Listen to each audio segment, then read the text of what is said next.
Soyez bons et pleins de compassion les uns envers les autres. Pardonnez-vous réciproquement, comme Dieu nous a pardonné en Jésus-Christ. Amen.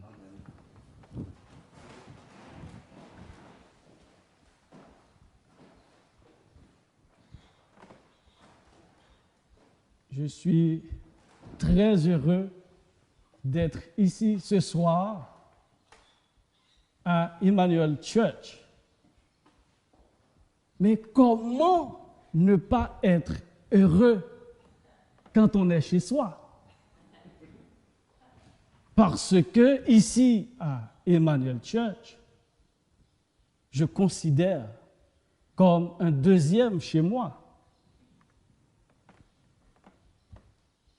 Nous avons passé de bons moments ensemble, particulièrement hier soir. Nous avons même dansé pour certains. Je voudrais remercier toute la paroisse Emmanuel Church, particulièrement les révérends Richard, Cole et Michael, pour cette invitation en ce 150e anniversaire de cette belle paroisse que j'aime beaucoup. Je dois vous dire aussi, toute la convocation, toute la communauté de Paris vous envoie le bonjour. Et très certainement, il y en a qui nous regardent à travers votre page YouTube. Je profite de cette occasion pour dire à tout le monde que venez à Emmanuel Church parce que il y a de l'amour ici et cet amour est contagieux et en retour, ils vont retransmettre cet amour parce que le monde d'aujourd'hui, nous avons besoin de l'amour. C'est pas fini. Il y a quelque chose qui m'a attiré l'attention. I like that. Quand je vois ce bulletin, il y a quelque chose qui m'a frappé. Regardez bien. Je vois ici The Episcopal Church Europe, c'est-à-dire la convocation des églises épiscopales. On a Emmanuel Church 150 ans. Et il y a à côté MEFR, la mission épiscopale francophone de la résurrection. It's not a branch. Ce n'est même pas une branche, c'est un petit bourgeon. C'est-à-dire, toutes les missions et paroisses, nous appartenons tous à la convocation des églises épiscopales en Europe et quant à elle qui appartient aussi à l'église épiscopale. C'est la raison pour laquelle je disais tout à l'heure, quand je suis à Emmanuel Church, je suis chez moi et je prends plaisir à y être à chaque fois. Maintenant, revenons à l'évangile d'aujourd'hui. En ce deuxième dimanche anticipé après la Pentecôte, il y a plusieurs scènes qui se déroulent à travers ce récit. On voit que tout est possible avec Dieu, et particulièrement quand on a la foi.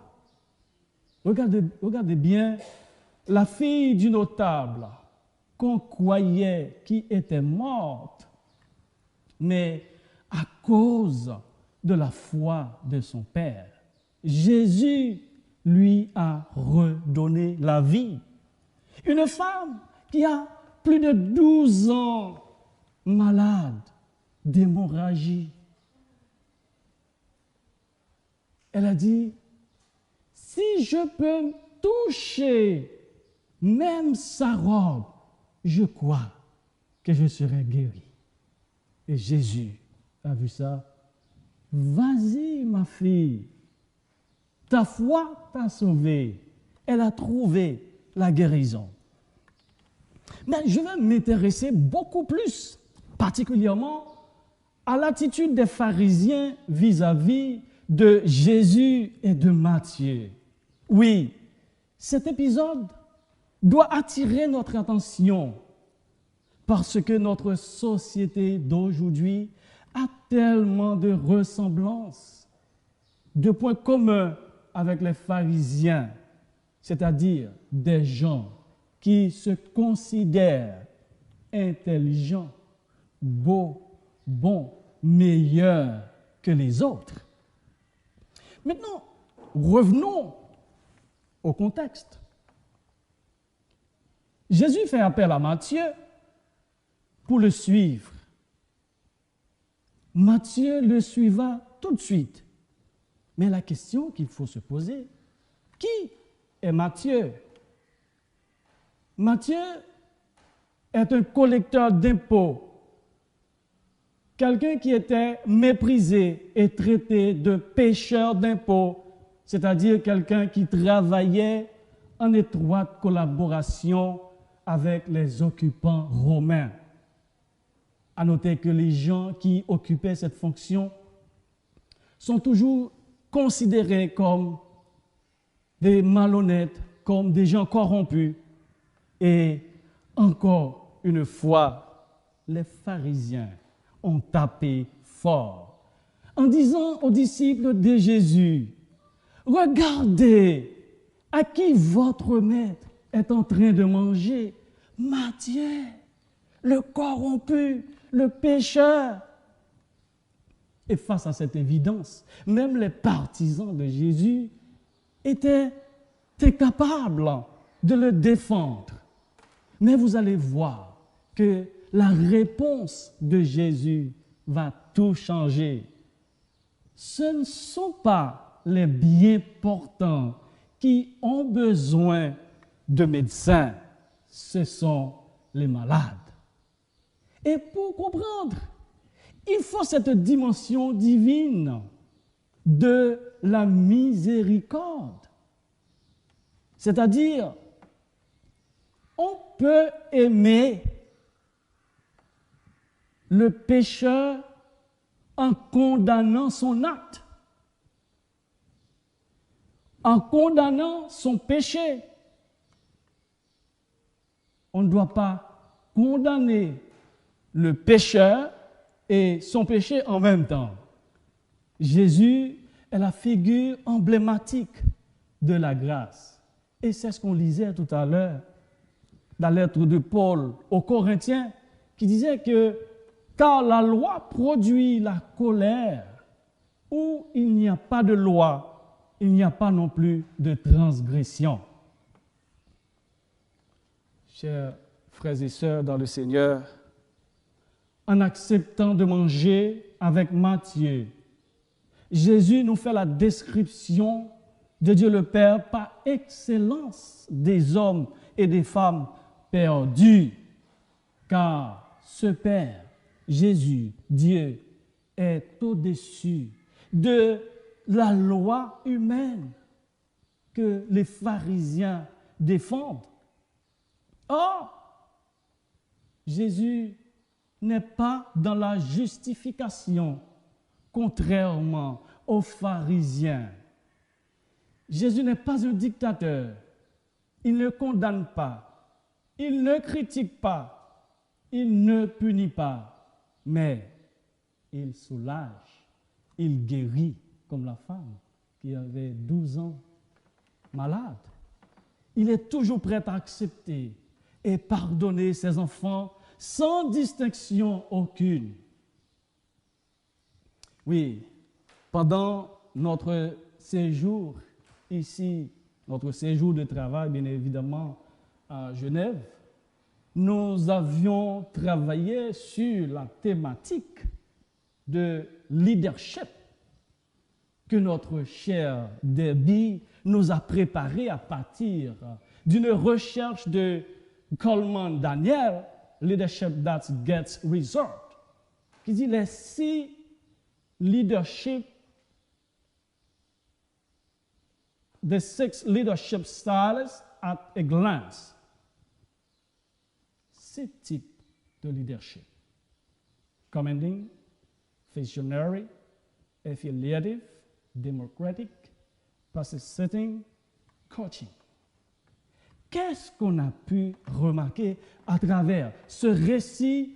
Jésus est plutôt dans la catégorie de visionary. Il mobilise autour d'une vision. Qu'est-ce qu'il disait à Matthieu? Come with me, come, follow me. Donc, quel est donc le message que nous pouvons retenir de ce récit? Je vais vous donner une anecdote. J'ai eu la chance d'étudier la pédagogie, que ce soit à l'étranger, en Haïti par exemple, y compris en France. J'ai travaillé dans différents lycées et collèges. J'ai toujours eu des enseignants, des professeurs qui veulent toujours travailler avec que de bons élèves, qui ont peur des élèves en difficulté, qui critiquent, qui disent « Ah ouais, moi j'aime pas travailler avec cette classe parce que les élèves, ils n'ont pas de niveau, etc. » Au contraire, à quoi ça sert d'être un professeur, d'être enseignant, de travailler avec que de bons élèves? Au contraire, il faut travailler avec des élèves en difficulté et les faire remonter, passer d'un tel niveau à un tel niveau. Et c'est ce qu'on appelle à vaincre. Travailler avec de bons élèves, c'est à vaincre sans péril, en triomphe, sans gloire. Et c'est cette leçon que Jésus nous donne. Il ne faut pas rester seulement avec des personnes, entre guillemets, bons, mais il faut aller voir les autres. À quoi ça sert d'être médecin s'il n'y a pas de malade? Jésus nous invite tous à adopter une autre manière, notre relation avec l'autre, avec le prochain. Dieu nous invite à aller vers les méprisés, les oubliés de la société, les gens en difficulté, notamment les réfugiés. N'oubliez pas, Dieu nous dit, aimez-vous les uns les autres, comme moi, je vous ai aimé, au nom du Père et du Fils et du Saint-Esprit. Amen.